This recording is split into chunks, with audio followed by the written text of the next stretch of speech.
Hello students, Neena Hindi classes में आपका स्वागत है। आज हम डीएवी कक्षा छठी हिंदी का पाठ 7 सुंदरलाल पढ़ेंगे। यह कहानी एक बच्चे की है जिसका नाम सुंदरलाल है, जिसे पेड़ पौधे उगाने का बहुत शौक है। वह खूब पेड़ पौधे उगाता है, उनकी देखभाल करता है और आगे चलकर लोगों को भी इसका महत्व बताता है कि पेड़ पौधे हमारे लिए कितने महत्वपूर्ण हैं। तो आइए इस पाठ को पढ़ते हैं और जानते हैं कि वह पेड़ पौधों को बचाने के लिए क्या क्या करता है कि जिससे कि लोग उनको न काटें। उनको बचाने के लिए वह बहुत कुछ करता है। तो इसी को हम इस पाठ में जानेंगे। आइए शुरू करें। सुंदरलाल छठी कक्षा में पढ़ता था। उसे पेड़ लगाने का बहुत शौक था। वह एक पहाड़ी गांव में रहता था। आसपास के जंगल से पेड़ों के बीज उठा लाता, उन्हें बोता, पौधे तैयार करता और फिर उन पौधों को लगा देता। उन्हें पानी देता और फिर वे छोटे छोटे पौधे बड़े वृक्ष बन जाते। सुंदरलाल को जितनी रुचि पेड़ लगाने में थी, उतनी ही रुचि पढ़ाई में भी थी। हाँ, तो सुंदरलाल के बारे में बताया गया है कि वो छठी कक्षा में पढ़ता था और उसे पेड़ लगाने का बहुत ही शौक था। वह एक पहाड़ी गांव में रहता था। ठीक है, और आसपास के जंगलों से वो क्या करता था, पेड़ों के बीज उठा लाता था और उन्हें खुद आकर बो देता था, पौधे तैयार करता था और फिर उन पौधों को लगा देता था। ठीक है, उनको पानी देता था और फिर आगे चलकर वही पौधे बड़े वृक्ष बन जाते। सुंदरलाल को बहुत रुचि थी पेड़ों को उगाने में, पौधों को लगाने में, और उतनी ही रुचि उसे पढ़ाई करने की भी थी। ठीक है, तो वह रोज नियमित रूप से स्कूल जाता था। ठीक है, गुरुजी जो पाठ पढ़ाते, गुरुजी मतलब उसके मास्टर, अध्यापक, जो उसे पाठ पढ़ाते उसे पूरी तरह से याद करता और परीक्षा में सदा प्रथम आता। ठीक है, हमेशा वो परीक्षा में, एग्जाम्स में हमेशा प्रथम आता था, फर्स्ट आता था। ठीक है, तो मतलब जितना वो पेड़ पौधों को लगाने में ध्यान लगाता था, उसमें उसकी रुचि थी, पढ़ाई में भी वो उतना ही ध्यान लगाता था। ठीक है, पेड़ लगाते लगाते सुंदरलाल 20 वर्ष का हो गया। उसने हाई स्कूल की परीक्षा पास कर ली। मतलब उसको बचपन से शौक था। ठीक है, इसमें छठी कक्षा में बताया पहले जब वो था। ठीक है, और वो ये करते करते 20 वर्ष का हो गया और उसने हाई स्कूल की परीक्षा भी पास कर ली। मतलब 12वीं तक का जो स्कूल होता है उसकी परीक्षा भी उसने पास कर ली और फिर भी वो पेड़ पौधे लगाता ही रहा। उसे पेड़ पौधों से इतना लगाव हो गया कि वे सब उसे परिवार के लोगों के समान ही दिखने लगे। ठीक है, उसे ऐसे लगते थे पेड़ पौधे कि जैसे उसके परिवार के सदस्य हों। ठीक है, उसने अपनी एक मित्र मंडली तैयार करी। मतलब अपने मित्रों को लेकर एक मंडली बनाई और उसमें पेड़ पौधों के प्रति स्नेह भावना जागृत की। ठीक है, कि उसके जो मित्र थे उनके मन में भी उसने पेड़ों के प्रति स्नेह मतलब प्रेम की भावना जागृत की। उनके मन में भी प्रेम की भावना जगाई पेड़ पौधों के प्रति। ठीक है, उसका कहना था कि ये पेड़ हमारे माता पिता के समान हैं। ठीक है, सुंदरलाल पेड़ों को माता पिता के समान मानता था। वो कहता था कि ये हमें छाया देते हैं, फल देते हैं, और जिस प्रकार से एक माँ अपने बच्चे के लिए सभी प्रकार के दुखों को सहन करती है, पेड़ पौधे भी क्या करते हैं, ठीक उसी प्रकार से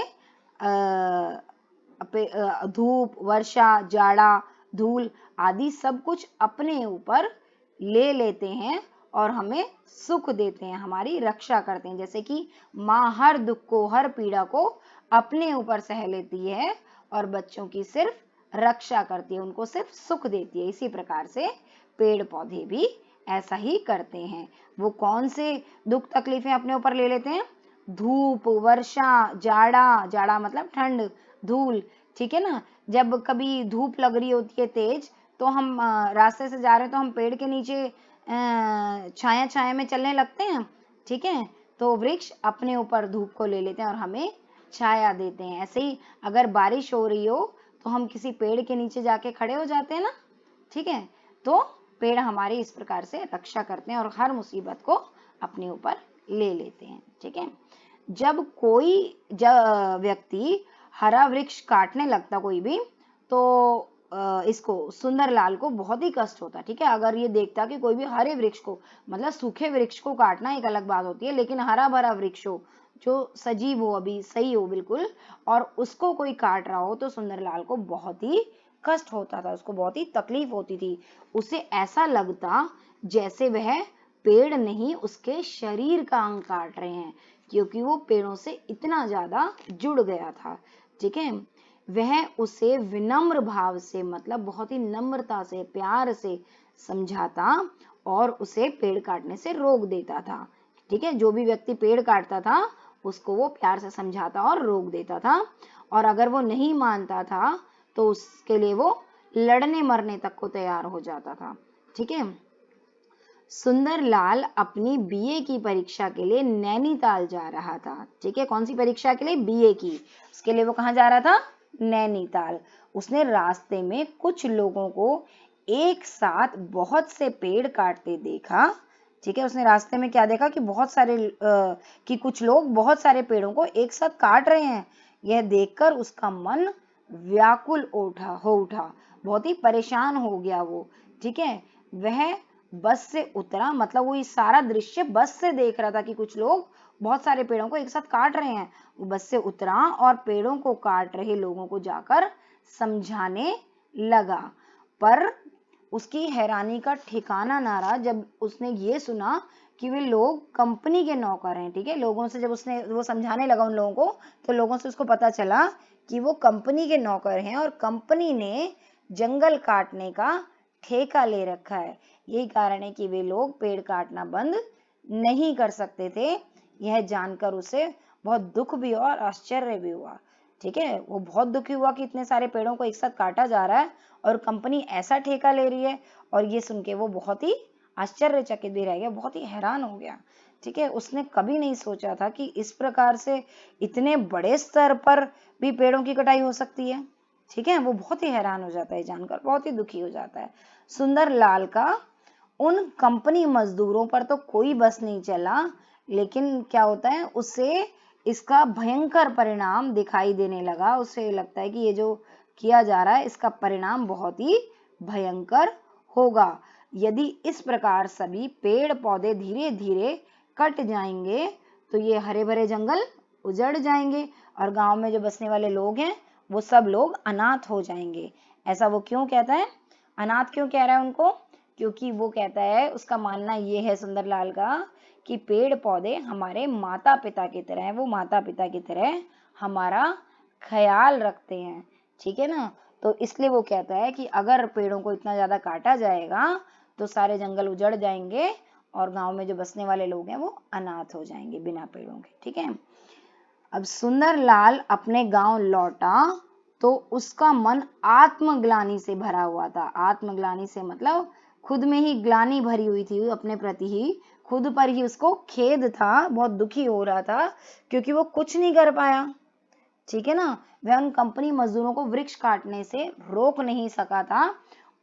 यही उसकी आत्मग्लानि का मुख्य कारण था, क्योंकि वो उसने चाहा भी उनको समझाए और पेड़ काटने से रोके, ठीक है। वो जितना मर्जी भावुक था लेकिन वो चाह कर भी उनको रोक नहीं पाया, इसलिए उसका मन आत्मग्लानि से भरा हुआ था, ठीक है।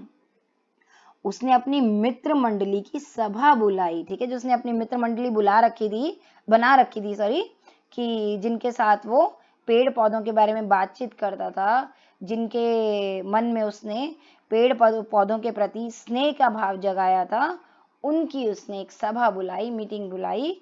उसने सभा में गांव के अन्य लोगों को भी आमंत्रित किया, उनको भी बुलाया, निमंत्रण दिया, ठीक है। लोगों को पेड़ पौधों का महत्व समझाया, ठीक है। उसने बताया कि पेड़ पौधे हमारे लिए कितने महत्वपूर्ण हैं, उनकी इंपॉर्टेंस बताई लोगों को, और इस प्रकार लगातार पेड़ कटने से उत्पन्न होने वाले खतरे के बारे में भी बताया। ये तो बताया कि पेड़ पौधे हमारे लिए कितने महत्वपूर्ण हैं, साथ ही साथ ये भी बताया कि पेड़ पौधे कटने से जो कितने खतरे उत्पन्न हो सकते हैं, ठीक है।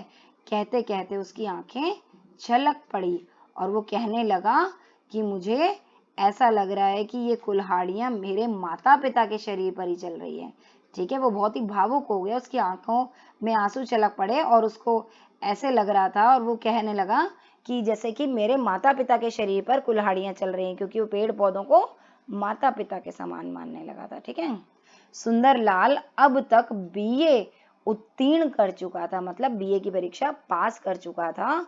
अब वह भावुकता के अतिरिक्त पेड़ पौधों, वृक्षों, वनों के वैज्ञानिक महत्व को भी भली प्रकार समझने लगा था। ठीक है, कि वो पेड़ पौधों के प्रति भावुक तो था ही, उनके प्रति उसकी भावनाएं तो जुड़ी हुई थी, लेकिन साथ ही साथ वो इनके महत्व को भी समझने लगा, उनके वैज्ञानिक महत्व को भी समझने लगा।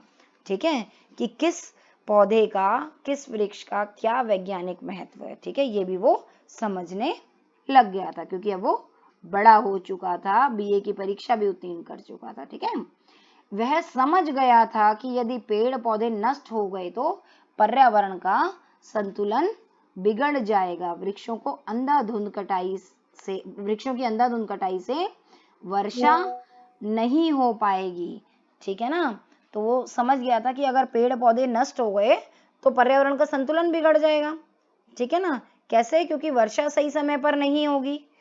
ठीक है, वर्षा नहीं होगी और फिर अनाज नहीं उगेगा, तो ये सारी चीजें होंगी। और साथ ही साथ में वृक्ष हमें क्या करते हैं, हमें ऑक्सीजन देते हैं, कार्बन डाइऑक्साइड लेते हैं, जो कि हमारे लिए बहुत जरूरी है, पर्यावरण में गैसों का संतुलन बनाए रखते हैं। तो ये सारा संतुलन बिगड़ जाएगा।